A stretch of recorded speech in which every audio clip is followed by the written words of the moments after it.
Assalamualaikum. We are from Group 1. We'll do Experiment 5 under topic Reflexes. This experiment will examine patellar reflex, Achilles reflex, swallowing reflex, reaction time to sight, and reaction time to touch.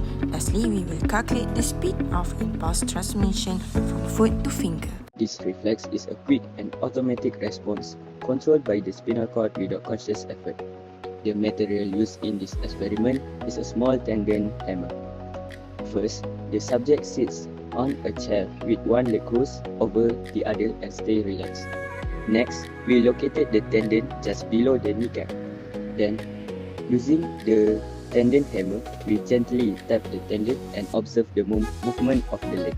After that, we repeat the experiment while the subject reads a book aloud, and again observe the knee movement.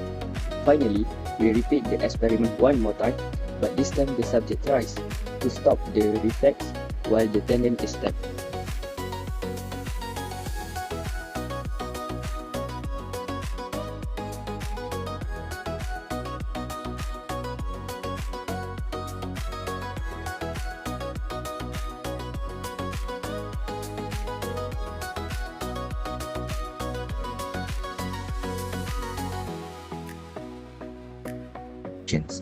First, let's try to swallow normally.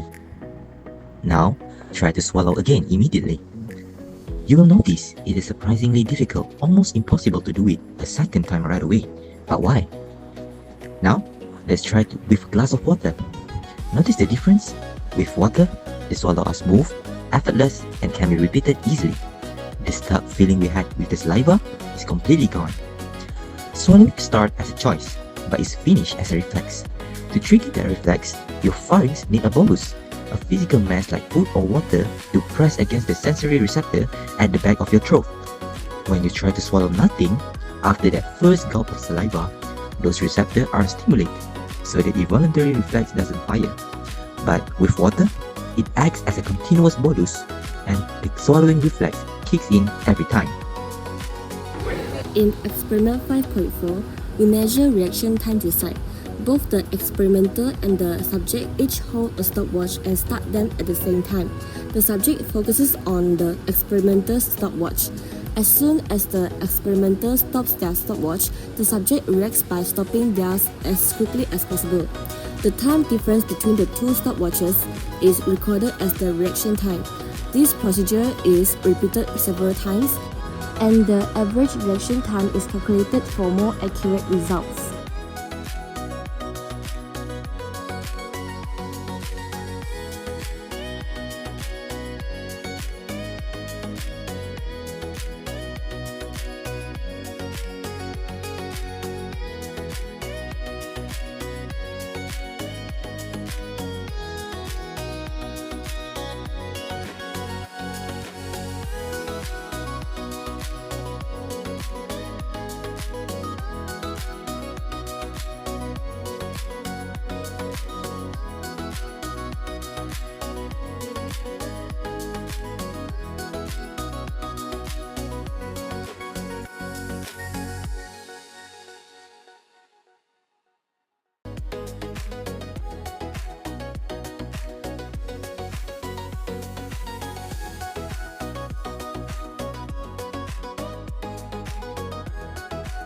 For this experiment, we require two digital stopwatches, a measuring tape or ruler, and a length of thread or rope to measure the nerve pathway.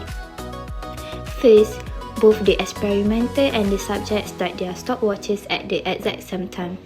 The subject must keep their eyes closed to ensure we are only testing the response to touch, not sight. The experimenter then stops their watch and simultaneously steps on the subject's foot. This acts as the stimulus.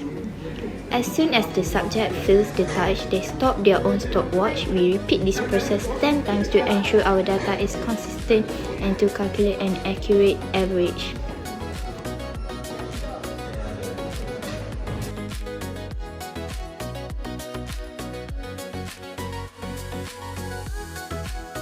For the measurement of the nerve pathway, we use a strand of rope, while the measurement follows the sequence from the foot, ankle, knee, waist, neck, shoulder, elbow, and lastly the fingertips. After measuring using the rope, we use a ruler to determine the length of the nerve pathway between the foot, which is the receptor, and the finger, which is the effector. By doing so, we get to calculate the speed in meter per second of the impulse transmission.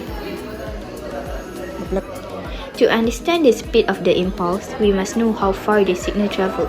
Using a thread, we measure the anatomical path from the receptor, the foot up to the brain and back down to the effector, the finger used to press the stopwatch. By finding the time lapse between the experimenter and the subject, we determine the reaction time.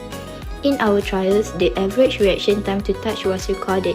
With a measured nerve pathway of 2.65 meters, we can calculate the speed of impulse transmission using the formula speed equals to distance over time.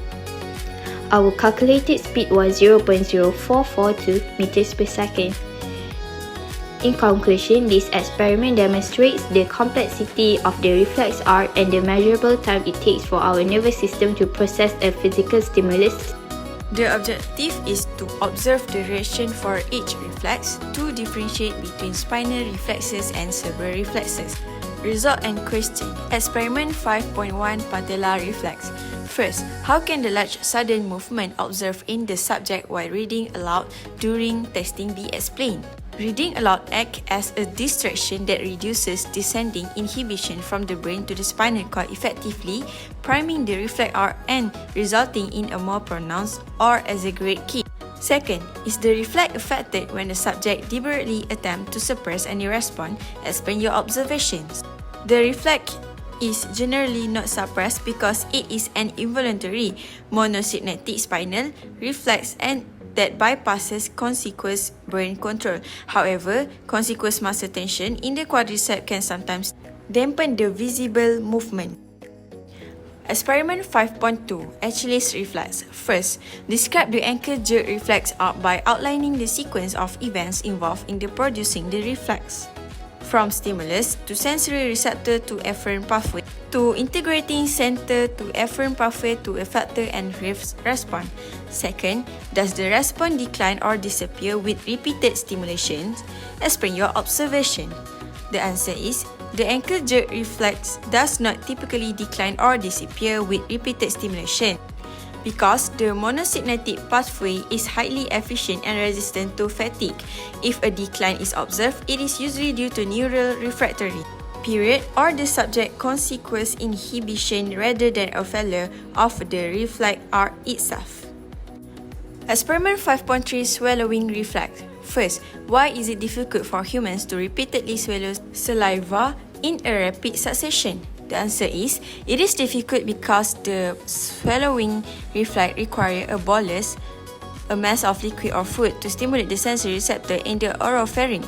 Once the mouth is dry after the first few swallows, there is insufficient stimulus to trigger the involuntary phase of the reflex. Additionally, the muscle involved require a brief refractory period to reset. Second, is the swallowing a completely voluntary action? No, it is a combination of voluntary and involuntary actions. Third, explain why it is easier to swallow in a rapid succession when drinking water compared to swallowing saliva in the oral cavity. The answer is, drinking water provides a constant and significant volume bolus that continuously stimulates the pressure receptor and mechanoreceptor in the throat, while saliva is produced in a small amounts, so the mouth quickly lacks enough material to trigger the reflex, whereas water ensures the stimulus is always present for the consecutive swallows.